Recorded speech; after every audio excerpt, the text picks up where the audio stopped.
Okay, so we're up to chapter 11, verse 2, what's known as the generation of the dispersion, the generation of the flood, the Dor Haflaga. And yesterday we started, and when we started there, we said that what was their problem? Their problem was that they were trying to wage war against the heavens, or wage war against God, or wage or they were saying they did by their predictions that they thought the world was about to be destroyed because it was the exact same number of years since the flood, and the flood happened 1,656 years, excuse me, after the creation of the world, and it came around to there. And so they thought that the world was about to be destroyed again, so they had to build a tower. So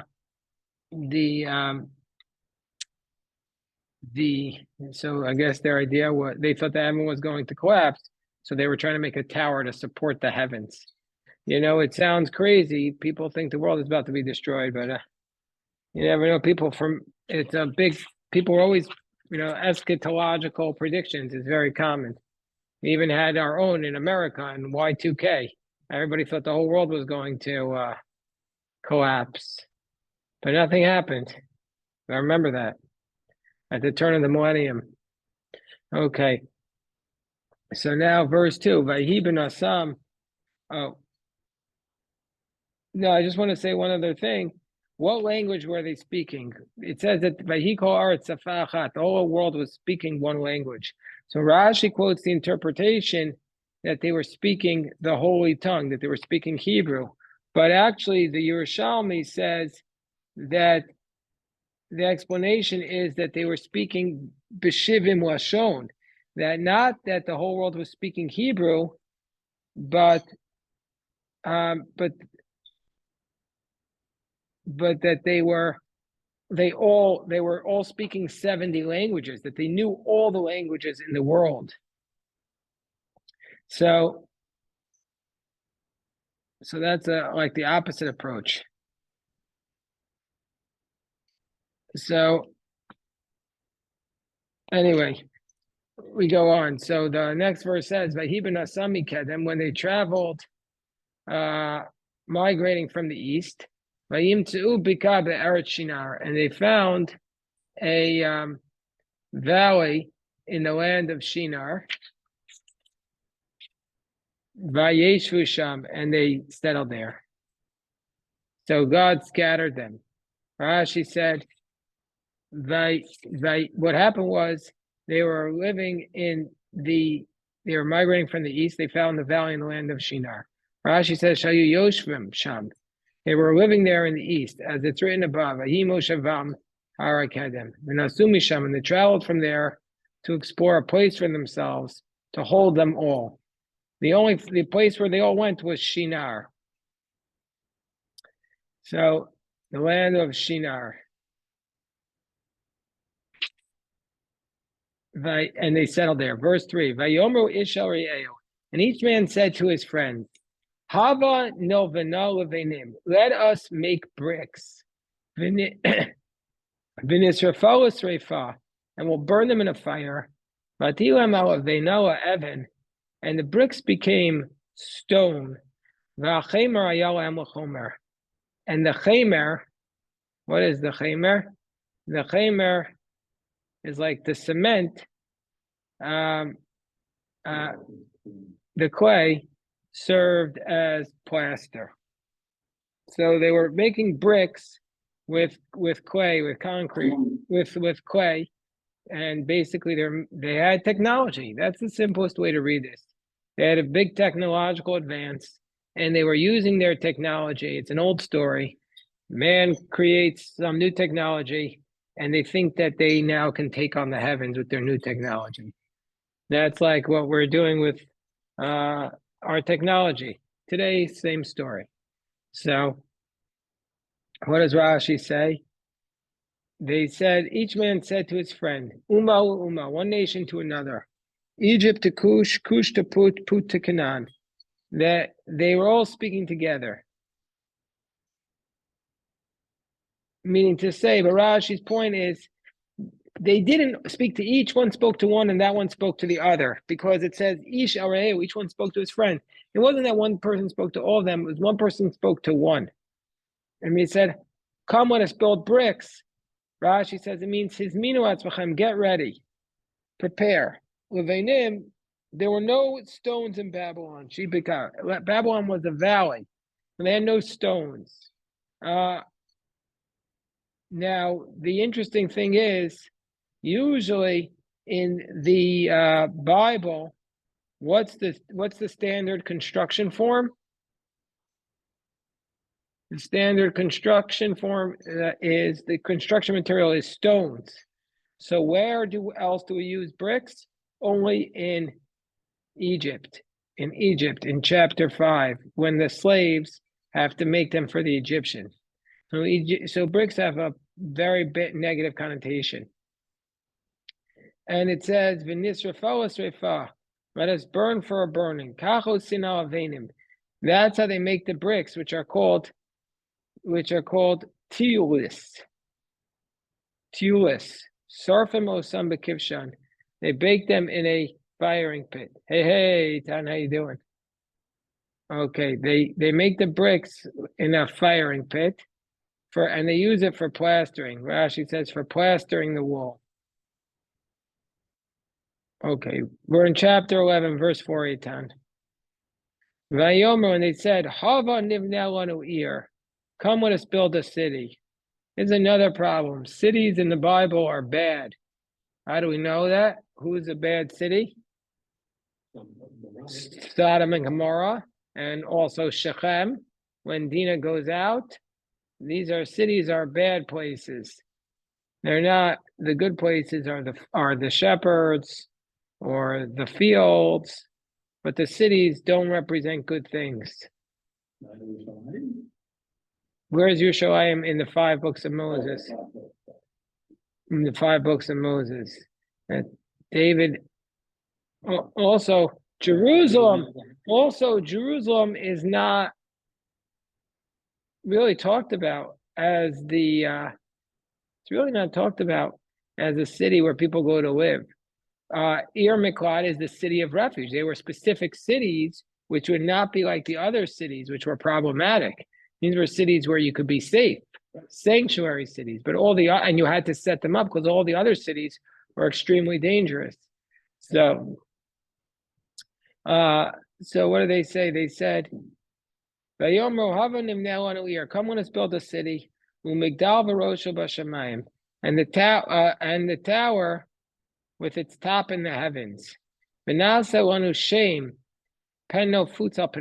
let's make for ourselves a name." People want to make a name for themselves now and also back then. Same concept, a legacy. Build establish my name. Let's make a name for ourselves, lest we be dispersed over the face of the earth. Rashi, who reads them as sinners, says, Shelo yavi aleinu shumaka. We want to make sure that that God won't be able to hurt us and disperse us from here. So that's what we're doing. We're building a tower to protect ourselves.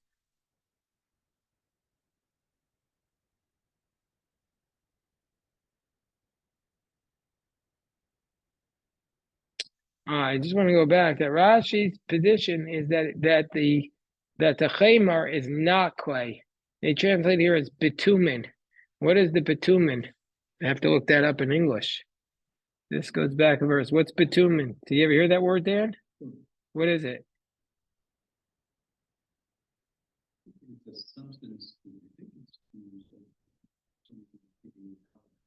Bitumen is the following. It's a black, viscous mixture of hydrocarbons obtained naturally or as a residue from petroleum. It's used for road surfacing and roofing. So it's like tar or something. It's like tar, I guess. That's what Rashi's saying. Okay, so they don't want to be spread out because they feared that Hashem will spread them out against their will. Vayered Hashem l'rot ha'ir. God goes down to see the city Meta Migdal Asher Banu Bnei Adam. So now we have to read this, as Dan correctly points out. We're going to see further cities in Sodom and Gomorrah, which are very dangerous. God is going down to look at the city and the tower that they built there. Vayered Hashem l'rot, Rashi says, Lo hutzrach l'kach, el lamed l'dayanim, shelo yarshiu anidon ad sheyiru v'yavinu. Midrash Rabbeinu Chuma. Okay, so it's an obvious question. Rashi's answering the obvious question. Why does God need to go down to see? He could see from heaven. He doesn't need to go down. And Rashi says, no, the only reason when God goes down is because he wants to teach us an important law that a judge cannot look at a matter until they see all the evidence.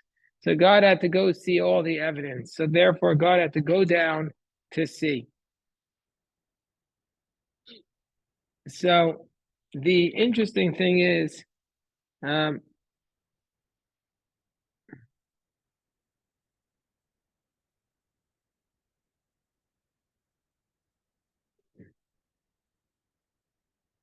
right, we'll go back to them. Okay, fine.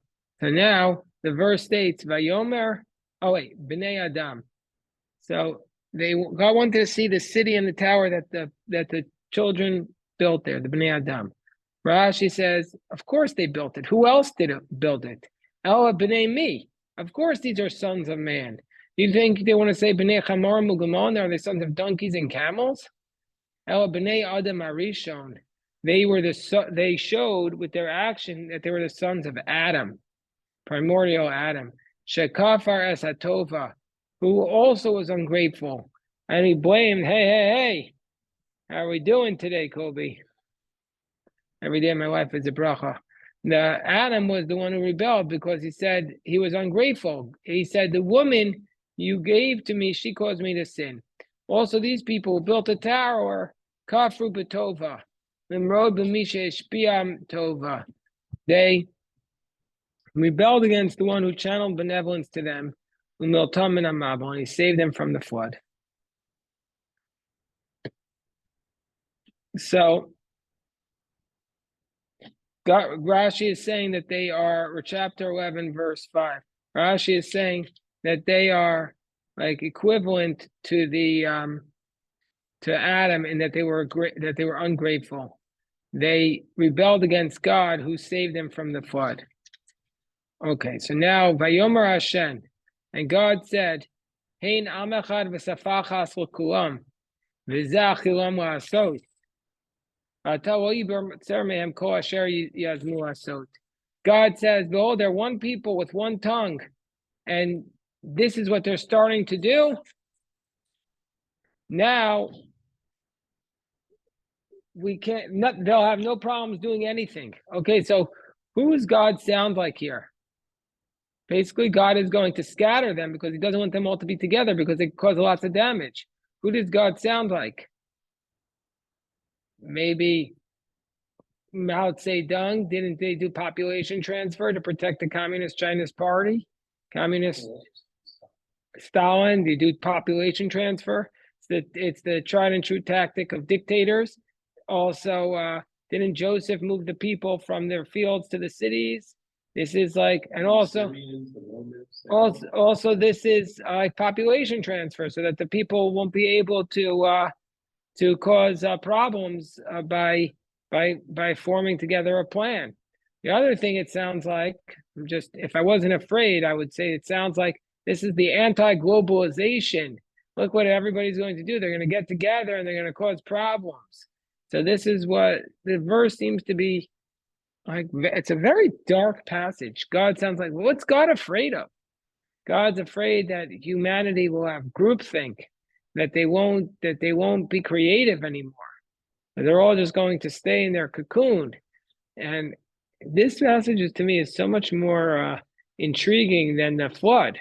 Like, what exactly have they done wrong here? What have they done wrong? How you doing, boys? Working on your planking? You gotta be able to outlast the 2 minutes. I think tomorrow we're gonna do 3. COVID. Okay, so what is it? Yes, Jerry, what's your question? Sure. In Babylonia, there are the destruction of these towers. They're called ziggurats, and I think this story in the Bible refers to these ziggurats that were built by the Babylonians. Where is that, in Iraq or something? In Babylon. Which country today? Well, I don't know which country. And the What's word it called? A ziggurat? Ziggurat. Ziggurat, you heard of it then? Where is it? Ziggurat is a type of it's a type of massive structure built in ancient Mesopotamia as the form of a terraced compound of successfully receding stories or levels. So that's what this is. Basically, this is a ziggurat that they built, and it was part of their plan to take over the city, to take over the world. Sumerians believed that the gods lived in the temple at the top of the ziggurat. Ah, so that makes sense. And now we understand why the Rashi is saying that they were trying to take over the world with their ziggurats.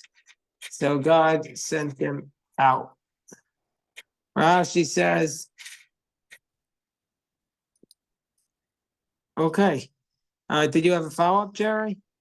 Also, the word Bavel comes from this story here. The language that that was after the destruction of ziggurats, the people were not able to speak and converse with one another. Mixed up, yeah. And they babbled. Oh, they babbled. The word babble comes from Bavel. Oh, I never knew that, Jerry. Wow. I never realized that. It's so obvious, but it's a very good idea. The word babble comes from Bavel. Beautiful. Okay, so what does Rashi say? Hein am echad, kol tova zo yeshima, and they have all this goodness because they're one people and one language for all of them. And this they began to do. What did they begin? Like hachilom, as Rashi says, it's the form of it. Lo yibatzer mehem, will nothing be withheld from them. Rashi says yibatzer means in astonishment. Lashon miniyad. Nothing will stop them. Verse 7. They said, Hava nerdav v'navla sifasam. God says, come, let us descend. So this is, oh my gosh. If I was one of those academic scholars who was in like a university, I'd be like, yeah, this is straight out of some ancient mythical battle between the heavens and the man. And God is speaking to the other gods, but Rashi says no. When he says "Come with us," is just God speaking in a language of modesty. From God has extreme humility, so he says, "Come, let us descend." It's the royal we. It does not that God speaking to anybody else. Let's go down there, mix up their tongues, so nobody could ever hear about their friend. What will God do today? Now we have Google Translate. Everybody knows every other language. Let's see what Rashi says. Hava, measure for measure. They said, come, let us build bricks. So God measured them and said, come, let us mix up their language. V'nivla, Rashi says, nivalbel, let us confuse, so that they should not understand. So Rashi tells it's almost comedic what it is. Rashi describes it like a scene straight out of the like slapstick comedy. This one asks for a brick.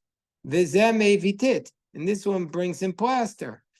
Zel made a love. The first one rises against him and breaks him in the head. Rashi describes the following scene, Colby. This guy's standing next to another guy, says, give me a brick. Well, he thinks that when he says give him a brick, it means he understands it to mean give me some cement.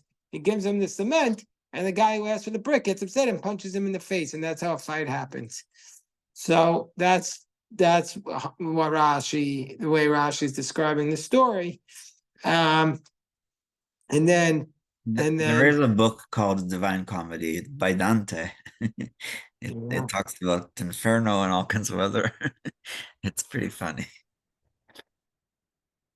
So basically, what Rashi is saying is that this caused them to get into a fight, that they were fighting as a result of this. And basically, it's also telling us that the source is poor communication. Poor communication is what leads everybody to be fighting. So how do we become a better communicator? I guess that's the fundamental question. How do we all become better communicators? Dan, did you ever read any books on communication? What's the best way to become a better communicator? Stop lying, as some of our leaders. I think the best way to be a good communicator, here's what I think is the best way to be a good communicator, is to first of all be very clear in your own mind what you want to say. Yes. That's the most important thing. If you don't know in your own mind what you want to say, then you're not going to be able to communicate it clearly. So the most important thing, this is a life lesson for you, Colby, where when you go on your interviews, Ezra, you need to know what you want to say, and then you'll be able to communicate it properly. But you see here that the source of all the struggles in the world, according to this passage from the Torah, is inability to communicate with each other. That's it. The poor communication is the source of the problem. What? That's what the Torah says specifically. Because they couldn't communicate with each other, they started fighting. Couldn't they also no communication at all, right? Like they all spoke different languages. Those guys out there on the house next door, they speak Spanish, I speak English, we still wave, we get along. So the point is, it was poor communication which caused them to fight. The fact that they spoke a different language might have been inconvenient, but you could do sign language. Wasn't that part of the punishment that they were all going to speak different languages? Right, that's how God punished them by saying speak different languages. But that shouldn't, in and of itself.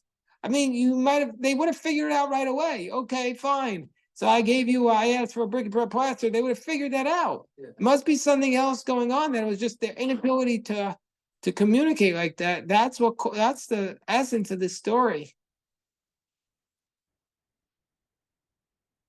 So, which was worse? We're going to get to that Rashi right now. Which was worse, the generation? Hashem understood Dvarim Achadim in a different way than we do. It was Who's this? Hashem. That Dvarim Achadim was not only the actual words; it was the intent and the plan to do this horrible thing. He wasn't. That's why he judged him, not because they were speaking the same because they language. intended to do something. Okay, I like that. So now it says, Vayafet Hashem osam misham, and God scattered them. Rashi says, what does it mean he scattered them? Al pnei kol haaretz v'yachtalu of notir. He scattered them on the face of the earth, and they stopped building the city. Rashi says, he scattered them in this world, and then when they said, lest we be dispersed, it came true for them. Because they were scattered. And that's why Solomon says, that which the wicked man fears will come to him. If you fear something, your fears will come true. So don't verbalize your fears. Don't speak them into existence. So if you have fears, what Rashi is telling us is don't even acknowledge them. That's probably not consistent with modern psychology, but I don't know. And then it says, Al-Kain Karashima Bavel, therefore they're called Babylon, because there they were. God mixed up the languages, and from there God scattered them. So which is worse, the generation of the flood or the generation of the dispersion, the generation of the tower? Which is worse? The second one, right? Rashi says the opposite. Excuse me, not like that. Excuse me. The generation, you're right, Ezra, the generation of the tower was worse. Why? They have no portion of the world to come. Which is worse, the generation of the flood or the generation of the Tower of Babel? So the generation of the flood did not challenge God. They only challenged an ability to control their lust and their stealing. But the generation of the flood of the Tower of Babel, they challenged God to wage war against him. But if that's the case, why was the generation of the flood washed away, obliterated, whereas these people remained in this world? So the difference is because generation, the opposite of what you said, Ezra. We're going back. Generation of the flood were robbers, and there was hostility. So therefore, they were obliterated. But the generation of the Tower of Babel, they had at least love and friendship between them, and so therefore, we see from here that itself is the Mila. Conflict is hateful and peace is great. So even they weren't obliterated off of the face of the earth because at least they got along. But then God took that away from them and made it so that they can't get along. This is one of the most bizarre passages for me in the whole Torah. It's very challenging for me to understand it. This passage. All right, so I wish I could explain it better, but for now, let us stop and daven mincha. Yasher koach to everyone. Shekoyach.